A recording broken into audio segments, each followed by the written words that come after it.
ఝేలం river అని మనం మాట్లాడుకున్నాం కదా, ఏది ఇండస్ వాటర్ ట్రీటీలో. ఇవాళ పాకిస్తాన్ ఆక్యుపైడ్ కాశ్మీర్లో సంథింగ్ వెరీ ఇంట్రెస్టింగ్ హ్యాపెండ్. మన గవర్నమెంట్స్ ఏం చెప్పాయి, ఎవరైతే న్యూస్ ఛానల్స్ లైవ్ కవర్ చేస్తున్నారో, ఈ నేషనల్ లోకల్ న్యూస్ ఛానల్స్ ఉంటాయి కదా, లైవ్ ఏది పెట్టదు మీరు అని గవర్నమెంట్ ఆర్డర్లో రిలీజ్ అయింది. కెమెరాస్ అని బ్యాక్ ట్రాక్ అయిపోయినాయి. ఇండస్ వాటర్ ట్రీటీ ఎప్పుడైతే పాజ్ అయిందో దాని రిపర్కషన్స్ ఏముంటాయి, మన దగ్గర ఇన్ఫ్రా లేదు కదా అని చాలా మంది ఫీల్ అయ్యారు. And it's fair. కాకపోతే దాన్ని అలా ఆపడం వల్ల ఇండియాకు ఉండే బెనిఫిట్ ఏంటో తెలుసా? ఏ డ్యామ్ ఎప్పుడు ఓపెన్ చేస్తున్నాం, ఏ హైడ్రో ఎలక్ట్రిక్ ప్రాజెక్ట్ ఎప్పుడు కట్టేస్తున్నాం, పాకిస్తాన్కి ఇండియా ఇన్ఫర్మేషన్ ఇవ్వాల్సిన అవసరం లేదు. మీకు సింపుల్ గా చెప్పాలంటే పాకిస్తాన్ భయపడినట్టు ట్యాప్ కట్టేయచ్చు, లేదా ట్యాప్ ఇంకా గట్టిగా ఓపెన్ చేయొచ్చు. ఇవాళ అదే జరిగింది. ఝేలం రివర్ ఏదైతే ఫ్లో అవుతుంటుందో దాని ట్యాప్ చాలా బలంగా ఓపెన్ చేసింది ఇండియా. అందరికీ అర్థమయ్యేలా చెప్తున్నా. మీరు ఝేలం చూడండి ఎక్కడ మొదలవుతుందో, జమ్మూ అండ్ కాశ్మీర్ దగ్గర మొదలై పాకిస్తాన్ ఆక్యుపైడ్ కాశ్మీర్ ని దాటి పాకిస్తాన్లోకి వెళ్తుంది. అక్కడ చాలా ఫోర్స్ గా వాటర్ కొడుతుంది. అక్కడ వాళ్ళు రిలీజ్ చేసిన వీడియోలు కూడా మీరు చూడండి. ఇన్ఫాక్ట్ అమెరికన్ న్యూస్ పోర్టల్స్ కొన్ని ఆర్టికల్స్ కూడా రిలీజ్ చేసినాయి, పాకిస్తాన్ చాలా డేంజర్ అయితే చూసుకోవాలని చెప్పి. సింపుల్ గా చెప్తున్నాను కదా, మీరు లష్కర్-ఏ తోయిబాని పెంచి పోషించి మీ డిఫెన్స్ మినిస్టర్ ఇంటర్నేషనల్ పోడియంస్లో కూర్చొని స్కై న్యూస్ అనుకుంటుంది మేమే చేసామని చెప్పి మీకు పర్యవసానాలు లేకుండా ఉంటాయంటే ఎలా? ఇది జస్ట్ బిగినింగ్ మాత్రమే. అండ్ అసలు విషయం చెప్పడం మర్చిపోయా, ఎంత ధైర్యం ఉంటే ఇండస్ వాటర్ ట్రీటీని ఆపుతారు? సింధు నది ఎప్పటికీ మాదే, అక్కడ పారితే నీళ్లు పారాలి, లేకపోతే భారతీయుల రక్తం పారాలి అని చెప్పి మదం ఎక్కి ఒక వ్యక్తి మాట్లాడుతున్నాడు. ఇది పాకిస్తాన్ లో జరుగుతుంది. ప్యారల్ గా మన ఇండియాలో చూసుకుంటే, ఇవాళ నేను ఈ వీడియో షూట్ చేస్తున్న టైంకి ఎక్సర్సైజ్ ఆక్రమణ్ అని చెప్పి ఇవాళ మన రఫేల్ జెట్స్ గాల్లో ఉన్నాయి.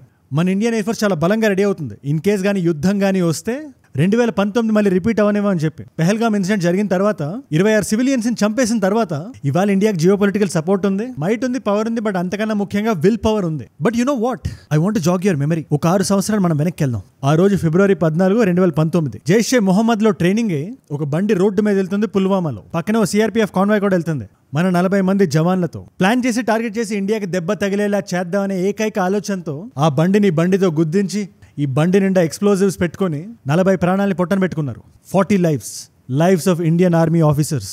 ఇది జరిగిన 12వ రోజు బాలాకోట్లో ఎయిర్ స్ట్రైక్ జరిగింది. ఈ ఎయిర్ స్ట్రైక్ ఎందుకు ఇంపార్టెంట్ అంటే 1971 తర్వాత ఆ రేంజ్ ఎయిర్ స్ట్రైక్ 2019 వరకు జరగలేదు. టైం 3:30 AM అవుతుంది. మిరాజ్ 2000 ఫైటర్ జెట్స్ 12 గాల్లోకి లేచాయి. ఎల్ఓసిని దాటాయి. బాలాకోట్లో ఉండే ఒక జైష్ క్యాంప్ ని తగలెట్టేసాయి. అందులో ఎంతో మంది మిలిటెంట్స్ ఉన్నారు.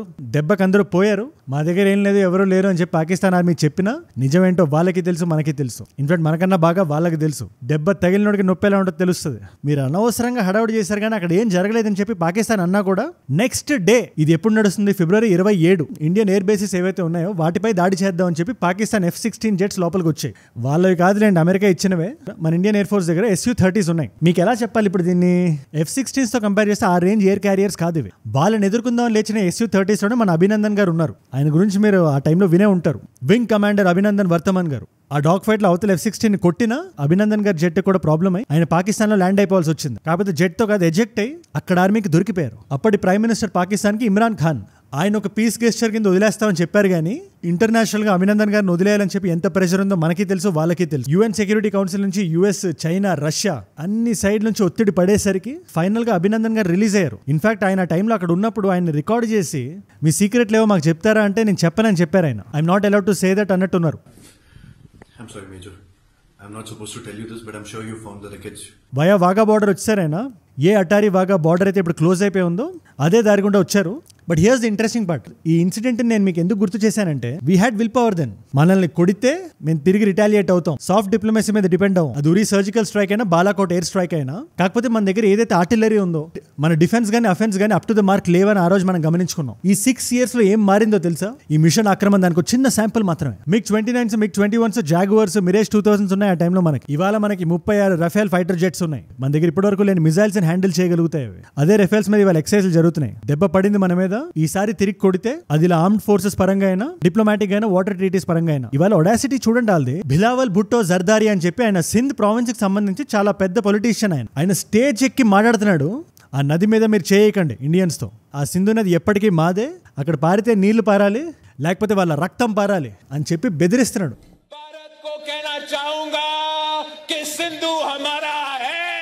सिंधु हमारा रहेगा या इस दरिया से हमारा पानी बहेगा या उनका खून बहेगा. మనం జూమ్ అవుట్ చేసి జియో పొలిటికల్ గా మ్యాటర్ మనకు మొత్తం చూసుకుంటే అది ఆక్రోషం కాదు, ఆవేదన అని మనకు అర్థం అవుతుంది. పాపం ఆయన అర్థిస్తున్నాడు. మన ఇండియా నుంచి కూడా ఒక స్ట్రాంగ్ స్టేట్మెంట్ వచ్చింది. సిఆర్ పాటిల్ గారు చెప్పి, ఆయన యూనియన్ జల్ శక్తి మినిస్టర్ అండి మన భారతదేశానికి. మనం 3 స్టెప్స్ లో ప్లాన్ చేద్దాం ఇండస్ వాటర్ ట్రీటీని, దెబ్బకు ఒక్క చుక్క కూడా పాకిస్తాన్ చేరడానికి వీలు లేదు అని చెప్పి ఇండియా కూడా ససే మీరా అన్నట్టు ఉంటుంది. మరి పెహల్గామ్ లో జరిగిన దాడి అలాంటిది. ఇవాళ దీన్ని మనం బ్రేక్ డౌన్ చేద్దాం. ఈ ఇండస్ వాటర్ ట్రీటీలో పాకిస్తాన్ వాళ్ళు, ముఖ్యంగా సింధ్ ప్రావిన్స్ లో ఎవరైతే ఉంటారో వాళ్ళు ఇండియా ఏదో ఎనిమిది అనుకుంటున్నారేమో కానీ వాళ్ళ నీళ్లు తాగేస్తుంది పాకిస్తాన్. మొత్తం 6 నదులు, ఒక ట్రీటీ, 66 సంవత్సరాల చరిత్ర ఇది. And more importantly India device చేస్తున్న 3 స్టెప్ ప్లాన్ ఏంటి, ఆ నీటిని మన కాశ్మీర్కి ఎలా వాడదాం అనుకుంటుంది ఇండియా. అండ్ ఫైనల్లీ యుద్ధానికి వెళ్లాల్సి వస్తే మన మిలిటరీ కేపబిలిటీస్ ఏంటి, ఎక్సర్సైజ్ ఆక్రమణలో ఏం డివైజెస్ వాడుతున్నారు, భారతీయులుగా మనందరం తెలుసుకోవాల్సిన విషయాలు ఇవి. అండ్ ఇండియా ఇప్పుడు ఉండే జియో పొలిటికల్ సిచ్యువేషన్ లో పాకిస్తాన్కి సంబంధించి వచ్చే యుద్ధంలో ఏ కొత్త అప్డేట్ వచ్చినా నా సైడ్ నుంచి ఒక వీడియో ఇమీడియట్ గా వచ్చేస్తుంది. నేను పెట్టగానే మీ దగ్గర రావాలంటే కింద కనబడే సబ్స్క్రైబ్ బటన్ నొక్కి పెట్టేసుకోండి. డన్. అప్పట్లో పార్టిషన్ తర్వాత వరల్డ్ బ్యాంక్ బ్రోకరేజ్ చేసి ఈ 6 నదుల్లో 80% నీళ్లు పాకిస్తాన్కి వెళ్లేలాగా, 20% ఇండియాకి వచ్చేలాగా, అందులో ఇండస్, ఝేలం, చేనాబ్ అని ఈ 3 నదుల నుంచి డైరెక్ట్ పాకిస్తాన్కి వెళ్ళిపోతుంది. బట్ ఇక్కడ మీరు గుర్తుపెట్టుకోవాల్సింది ఏంటంటే ఈ 6 నదుల్లో 5 నదులు పంజాబ్ గుండా వెళ్తాయి. అందుకే పంజాబ్ కి పేరు వచ్చింది. Punjab literally means 5 reverse. Partition అయినప్పుడు కొంతవరకు పంజాబ్ అటు వెళ్ళిపోయింది, అది పాకిస్తాన్ పంజాబ్. అది మీరు ఒకసారి మ్యాప్ చూడండి, పంజాబ్ ఇక్కడ ఉంది, పంజాబ్ కింద సింధ్ ఉంది. సో నదుల నుంచి పారే ఏ నీరైనా పంజాబ్ దాటే సింధ్కి రావాలి. అంటే ఇవాళ సింధులో నీళ్ళు లేవంటే దాని కారణాలు ఏంటి? ఆ భుట్టో బయటకు చాలా భావోద్వేగంతో మాట్లాడుతున్నాడు ఆయన. ఇండియా రక్తం పారిస్తామని చెప్పి అంటున్నాడు, కానీ అక్కడ నీళ్లు లేవు, తద్వారా అగ్రికల్చర్ సరిగ్గా లేదు, డెవలప్మెంట్ లేదు. దానికి కారణం ఏంటి? మీ దేశంలో మీ దగ్గర ఉండే ప్రావిన్సెస్ లోనే గొడవలు ఉన్నాయి. పంజాబ్ లో majority of the chunk of water ని వాళ్ళు తీసేసుకొని కెనాల్స్ ద్వారా తోడేసుకొని సింహ భాగం వాళ్ళు తీసుకుంటున్నందువల్ల ఆ మిగిలిన నీళ్ళు మీకు రావట్లేదు. It is as simple as that. మీరు 2024లో జుల్ఫికర్ అలీ భుట్టో జూనియర్ అని చెప్పి, ఇది మా బ్రతుకుల కోసం అయితే లాభం నష్టం కాదు, అప్పట్లో పంజాబ్కి సింధ్కి గొడవ అయింది ఈ వాటర్ ఇష్యూ మీదే. ఇప్పుడు కొత్తగా వస్తున్న ఇష్యూలో వీళ్ళు మాట్లాడుతున్నారు, కానీ మీరు 4-5 నెలల క్రితం ఈ వీడియో చూడండి, ఆయన డైరెక్ట్ గా చెప్తున్నాడు, మీరు కానీ నీళ్లు మాకు వదలకపోతే మా ప్రాణాలు పోతాయి అంటున్నాడు ఆయన. Right now, the government of Pakistan wants to take 6 canals, Che Canal, from the Indus River and the Satluj. There's no water in the Satluj. Where are you getting this water from?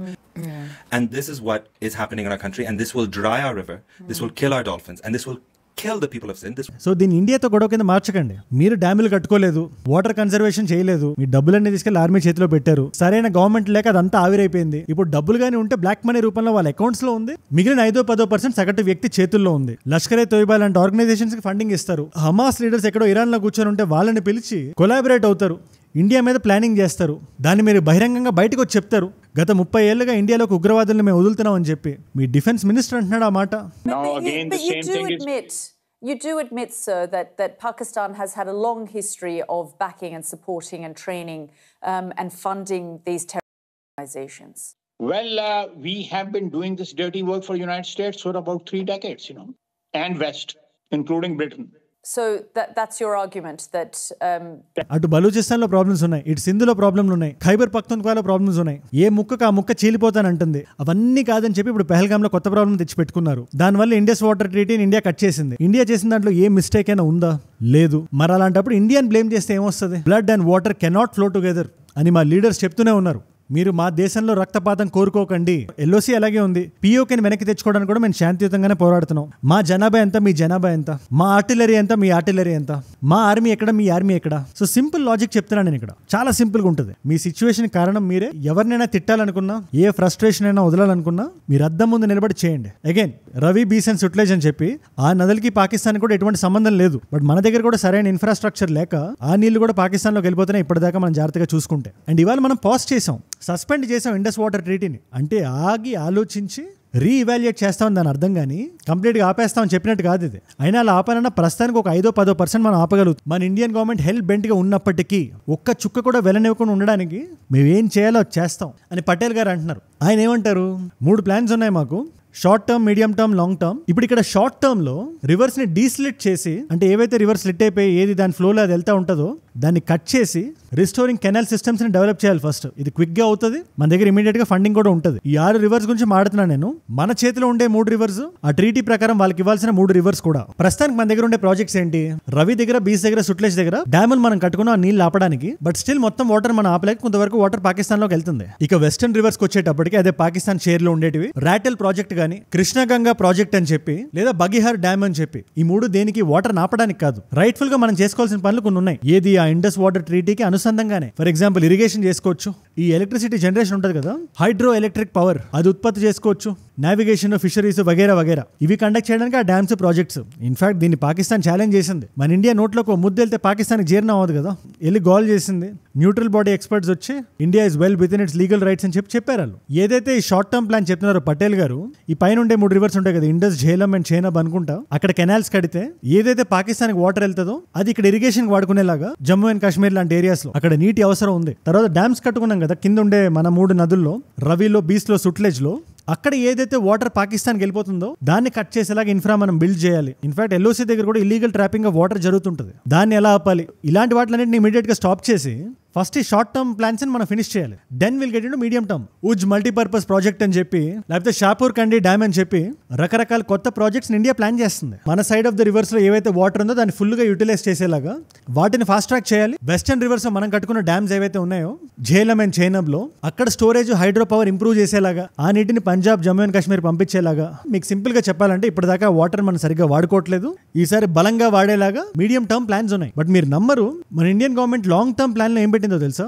ఒక్క చుక్క నీరు కూడా పాకిస్తాన్ వెళ్లకుండా ఈ reservoirs, canal networks ఎక్కడెక్కడ build చేయాలి, దాన్ని ఎలా మనం ఆప్టిమైజ్ చేయాలి అనేదే లాంగ్ టర్మ్ ప్లాన్. దీనివల్ల ఏమైనా మనకి ఎక్సెస్ వాటర్ ఉన్నా కూడా దాన్ని ఎలక్ట్రిసిటీకి వాడుకునేలాగా, ఏమైనా ఎక్స్ట్రా ఎలక్ట్రిసిటీ ఉంటే దాన్ని అవుట్సోర్స్ చేసేలాగా.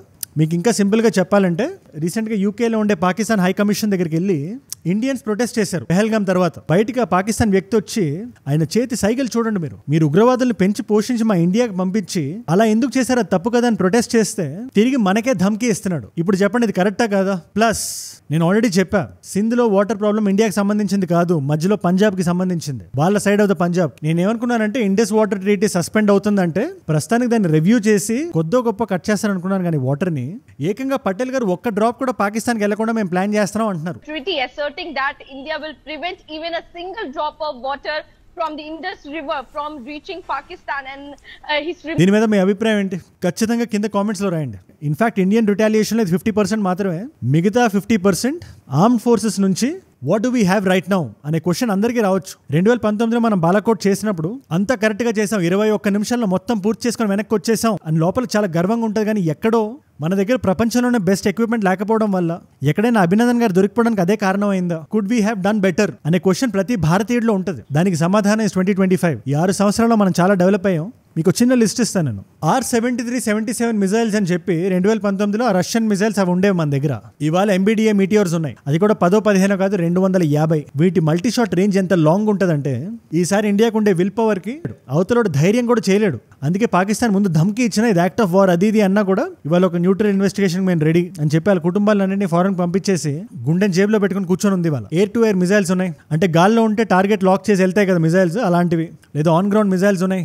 ఇవాళ మన దగ్గర అస్త్రా లాంటి హోమ్ గ్రౌండ్ మిజైల్ సిస్టమ్ ఉంది, లేదా బ్రహ్మోస్ ఉంది. లైన్ ఆఫ్ కంట్రోల్ అవతల పాకిస్తాన్ ఆక్యుపైడ్ కాశ్మీర్ లో 42 యాక్టివ్ లాంచ్ ప్యాడ్స్ ఉన్నాయి. 42. ఆ 42ని టార్గెట్ చేసి దాడి చేసే డిఫెన్స్ సిస్టమ్ ఉంది మన దగ్గర. ఇవాళ వాళ్ళు చేసిన తప్పుకు వాళ్ళు అనుభవిస్తారు ఖచ్చితంగా. మన ఇంటెలిజెన్స్ ఫెయిల్ అయింది. కాకపోతే మీరు ఒక్కటి గుర్తుపెట్టుకోవాలి, ఆర్మీలో ఉండే ఒక సోల్జర్ 100కి 100 సార్లు గెలవాలి. ఉగ్రవాదు ఒక్కసారి గెలిస్తే చాలు. ఆ ఒక్కసారే ఈ పెహల్గాం. ఇవాళ దేశం మొత్తం బాధపడుతుంది. Our heart is bleeding. బయట రూమర్ ఏం నడుస్తుందంటే ఇది వెరిఫైడ్ కాదు. ఇజ్రాయెల్ ఇండియాకి వచ్చి హాసన్ నసరల్లా అని చెప్పి అండర్ గ్రౌండ్ బంకర్ లో చిల్ అవుతున్నాడు ఆయన. ఆయన్ని కొట్టడానికి ఏవైతే వాడారో ఆ ఎక్విప్మెంట్ ఇండియాలో దింపింది అని ఒక టాక్ నడుస్తుంది. అది కానీ మన దగ్గర ఉందని ఒకవేళ పాకిస్తాన్కి తెలిస్తే వాళ్ళ భయం ఏ స్థాయికి రీచ్ అవుతుందో మీ ఊహకే వదిలేస్తున్నా. ఇక బ్రహ్మోస్ అంటారా, సూపర్ సోనిక్ క్రూజ్ మిసైల్. అదే ఇండియా రష్యా కలిపి తయారు చేసాయి. అటు సీ టార్గెట్స్ అయినా ఇటు ల్యాండ్ టార్గెట్స్ అయినా వేటిని వదలవు. అందుకే మీటియోర్స్ రెడీ ఉన్నాయి, ఆకాష్ ఎన్జీస్ రెడీ ఉన్నాయి, S-400s ఉన్నాయి మన దగ్గర. అన్రైవల్డ్ డీప్ స్ట్రైక్ కేపబిలిటీ ఉంది. And obviously air to air missile Astra, అంటే గాలి నుంచి గాల్లో కొట్టేస్తుంది. మన దగ్గర ఎక్విప్మెంట్ ఉంది, విల్ పవర్ ఉంది, ఎక్సర్సైజెస్ కండక్ట్ చేస్తున్నాం, రఫేల్స్ గాల్లోకి లేస్తున్నాయి. ఎంత టఫ్ సిచ్యువేషన్ లో అయినా ఎలా నావిగేట్ చేయాలి, టార్గెట్స్ ఎట్లా కొట్టాలి, జాగ్రత్తగా ఎలా బయటికి రావాలి, అభినందన్ గారికి జరిగింది ఇంకోసారి జరగకూడదు అని ప్రాక్టీస్ కూడా నడుస్తుంది. నేను ఒకటే విషయం నమ్ముతా, అది మన డే టు డే లైఫ్ లో అయినా, మన దేశం చేసే యాక్టివిటీస్ లో అయినా మనకి శ్రద్ధ ఉండాలి, ఆటోనమస్ థింకింగ్ ఉండాలి, ఎక్విప్మెంట్ ఉండాలి, కష్టపడే తత్వం ఉండాలి, రక్తం చెమట చిందించాలి. సక్సెస్ మనం టచ్ అవ్వకుండా ఎవడో ఆపలేడు. దీని మీద మీ అభిప్రాయం ఏంటి? ఖచ్చితంగా నాకు కింద కామెంట్స్లో రాయండి. అండ్ ఇవాళ సండే ఒక మెంబర్షిప్ వీడియో కూడా వస్తుంది. ఇవాళ మెంబర్షిప్ వీడియోలో I'm doing something very different. మీరు కామెంట్స్కి డైరెక్ట్గా రియాక్ట్ అవుదాం అనుకుంటున్నా. ముఖ్యంగా ఈ పెహల్గామ్ ఇష్యూకి సంబంధించి, ఇండియాకి సంబంధించి ఏ క్వశ్చన్ అయినా నన్ను అడగాలనుకుంటే #AskKJ అని చెప్పి మీరు రాయండి. మీ కామెంట్స్కి నేను రియాక్ట్ అవుతా. కొన్నిసార్లు రాగా రియాక్ట్ అవ్వాలనుకుంటున్నాను కాబట్టి మెంబర్షిప్ వీడియో చూస్ చేశాను నేను. అంతకుమించి ఏం లేదు. వీడియో లింక్ నేను కింద పెట్టేస్తాను, ఖచ్చితంగా చెక్అవుట్ చేయండి. ఇవాళ multiple choice question, Indus water ట్రీటీలో పాకిస్తాన్కి ఇండియాకి మధ్యలో నడిచే ఎక్స్చేంజ్ ఆఫ్ ఇన్ఫర్మేషన్ ఏదైతే ఉంటుందో అది ఏ ఆర్టికల్కి సంబంధించింది? Option A is article 2, option B is article 4, option C is article 6, option D is article 9. మీకు తెలిస్తే ఆన్సర్ కింద రాయండి. తెలుసుకోవాలనుకుంటే ఇన్స్టాగ్రామ్లో పెట్టేస్తా. అన్నట్టు ఇన్స్టాగ్రామ్ అంటే గుర్తొచ్చింది. ఇలాంటి వీడియోస్ని రీల్స్లో చూద్దామన్నా, నా లైఫ్లో నా చుట్టూ ఏం జరుగుతుందో తెలుసుకుందామన్నా Instagram is a great place. ఇలాంటి వీడియో ఐడియాస్ ఇద్దామన్నా కూడా మీరు అజయ్ ఫ్రమ్ ఏజ్ చూడని రాస్తా ఉండండి. అజయ్ ఫ్రమ్ అని రాయగానే వచ్చేస్తుంది. టక్కని కొట్టేయండి. You can connect with me, come. And ఇదే టాపిక్ సంబంధించి if you want to see more videos, ఆ వీడియో ఇక్కడ ఉంది. స్పెసిఫిక్గా చెప్పాలంటే ఇండియాకి జియోపొలిటికల్గా ఏ కంట్రీ సపోర్ట్ చేస్తున్నాయి, ఎంత బలంగా సపోర్ట్ చేస్తున్నాయి, ఎంత నిరభ్యంతరంగా సపోర్ట్ చేస్తున్నాయి తెలుసుకుందాం అనుకుంటే ఆ పర్టికులర్ వీడియో ఇక్కడ ఉంది. దాని ఐకార్డ్ ఇక్కడ ఉంది.